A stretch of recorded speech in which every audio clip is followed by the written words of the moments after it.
juste une petite précision. Vous avez parlé d'une monnaie coloniale qu'Hitler avait imposée à la France. C'était quelle monnaie, ça? C'était le mark. C'était le mark, c'était le... Non, la France n'utilisait pas le mark pendant l'occupation. Il n'y avait pas de colonisation. Il y avait une occupation allemande. Et la France utilisait bien le franc pendant l'occupation de 41 à 44 et... De 40 à 44. Oui. De 40 à 44. Oui. Vous êtes sûr que la France utilisait le franc français? Oui, vous en êtes sûr? Oui, complètement. Bon, je vais juste vous donner une référence. Je me dis que vous ne l'avez pas lu. C'est un auteur français qui a écrit ce livre. Il s'appelle... donnez-moi juste une seconde, histoire que je retrouve ça. Il s'appelle... J'ai commencé à le lire, je vous le conseille. Il s'appelle René Sédillo.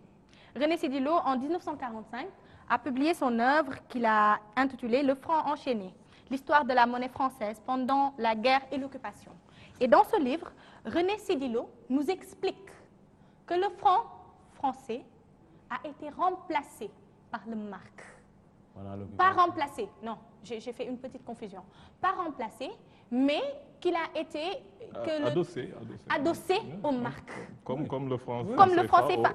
Au franc. Et ce qui est grave, c'est que René Sédillo nous dit que c'est inadmissible qu'un mark soit égal à 20 francs.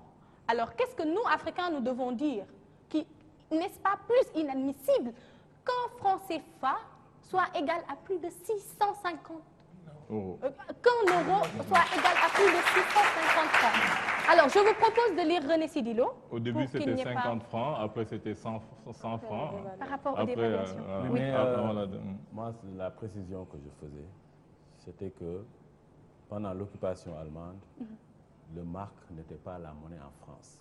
C'était le franc. Mais le franc français était adossé au mark.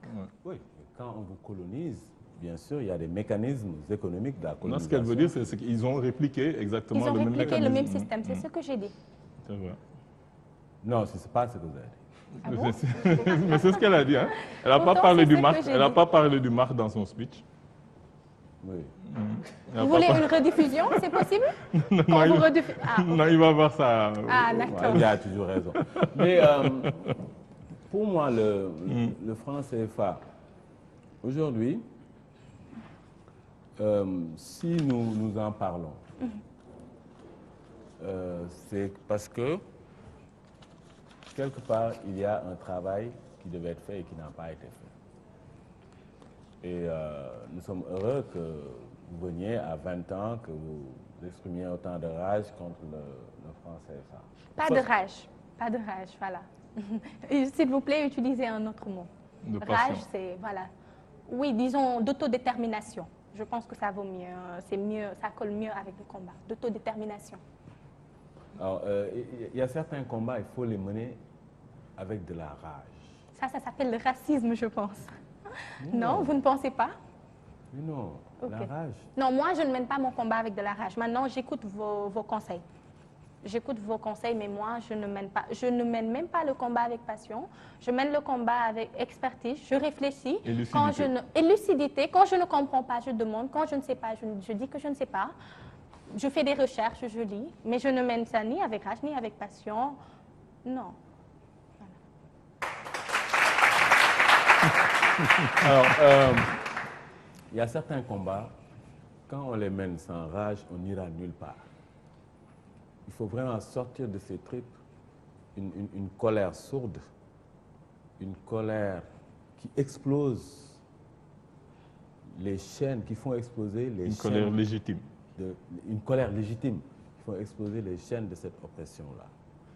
Et c'est juste une force motrice. Il faut voir ça du bon côté positif. Il y a bien un stress positif, il y a un stress négatif. Il y a une rage positive, il y a une rage négative.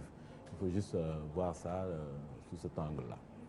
Alors, pour moi, oui, encore une fois, on est en 2017 et nous parlons du franc CFA. Les Français n'ont même plus de franc, de toute façon. Ils ont aujourd'hui l'euro et c'est un paradigme qui devait être dépassé depuis longtemps. Mais cela revient un peu à comment nous avons obtenu les indépendances. tous les peuples qui se sont battus pour leur indépendance ont balayé la monnaie coloniale, tous sans exception. Okay? L'Algérie, le Vietnam, les États-Unis, tous les pays qui se sont battus contre l'oppresseur. Même la Guinée, qui a dit non. Oui. Mais ceux qui ont reçu l'indépendance, entre guillemets, sur un plateau d'argent... et qui n'en voulaient même pas. Qui n'en voulaient pas. Parce que le Sénégal avait voté contre l'indépendance en 1958. Donc nous ne voulions pas de l'indépendance. Les marabouts avaient voté contre. Oui, les marabouts avaient voté contre. Oui, les marabouts de ce temps-là avaient voté contre. Et De Gaulle était venu ici, il avait réuni tous les marabouts et leur avait demandé... Mais les marabouts ne comprenaient pas. Voilà. L'indépendance, pourtant. Ça c'est une autre affaire. Moi, je suis en train juste de faire une lecture historique objective. Je dis que les marabouts avaient voté contre l'indépendance et De Gaulle leur avait demandé de le soutenir pour voter, pour être toujours dans la... Et de l'accueillir, oui, il avait accueilli. Alors, mais c'est vrai, ils étaient là. On voit les photos, c'est historique, on n'invente rien. Donc, nous ne nous sommes pas battus pour un pays. Nous n'avons pas créé de pays. Par exemple, nous, le Sénégal, le Bénin, le Togo, la Côte d'Ivoire, toutes ces entités ont été créées par la France.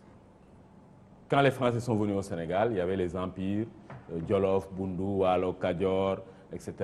Et ce sont les Français, après 1885, à Berlin, c'est eux qui ont dépecé l'Afrique comme ça et qui ont créé ces pays-là. Et... Je ne suis pas d'accord quand vous dites que nous ne nous sommes pas battus pour un peuple. Quand vous dites que nous n'avons pas créé un pays, je suis d'accord. Mais quand vous dites que nous ne nous sommes pas battus, je ne suis pas d'accord. Il y a des gens qui se sont battus, à l'exemple de Cheikh Ahmadou Bamba, il y a des gens qui ont été exilés, il y a des gens qui se sont battus récemment, même intellectuellement. Il y a des gens qui ne se sont pas seulement limités à se battre pour les indépendances. Même après, lorsque les indépendances ont été négociées, il y a des gens, des intellectuels, dont Cheikh Anta Diop, le grand Cheikh Anta Diop, qui s'est battu. Il y a des gens qui se sont battus. Le fait est qu'il y a eu des collaborateurs, autant pour moi, dont notre premier président et le premier président de la Côte d'Ivoire, il faut le dire, c'est l'histoire. Il y a des gens qui ont freiné les autres. On s'est battu, on n'a pas réussi, mais il y a des gens qui se sont battus. Le Sénégal en fait partie, il y a des Sénégalais qui se sont battus pour ça. Je suis d'accord quand vous dites qu'on n'a pas réussi, mais je ne suis pas d'accord quand vous dites qu'on ne s'est pas battu. Il y a eu la résistance. Non mais c'est bien. C'est bien. Mais c'est un débat très intéressant. Vraiment, c'est un plaisir de l'écouter à son âge, mais on est obligé de... C'est bien de faire des... Est-ce que Tounkara actuellement est en train de se battre contre le français? Non, mais c'est bien de faire des erreurs comme ça à 20 ans. C'est pas grave. Vous allez vous rattraper un peu plus tard. Des erreurs? Oui. Nous ne sommes pas battus pour l'indépendance. Okay? Nous, les Sénégalais, nous n'avons pas pris les armes contre l'oppresseur, contre le colonisateur pour le chasser. Comme les Algériens ont fait, comme les Américains ont fait, comme les Vietnamiens ont fait. Nous n'avons pas fait ça. Non, vous avez un problème juste de compréhension. Non, toi, tu parles de se battre avec les armes. Elle dit, on s'est battu. Voilà, bataille sur le... Mais la Dior aussi s'est battu. Qui ça? La Dior. La Dior. Vous ne le connaissez pas? La Dior a pris les armes, c'est vrai. Et vous posez la question. Si je connais la question. Je demande. Ça aussi, c'est bien d'avoir du toupet comme ça à 20 ans. Oui, C'est bien. Nous,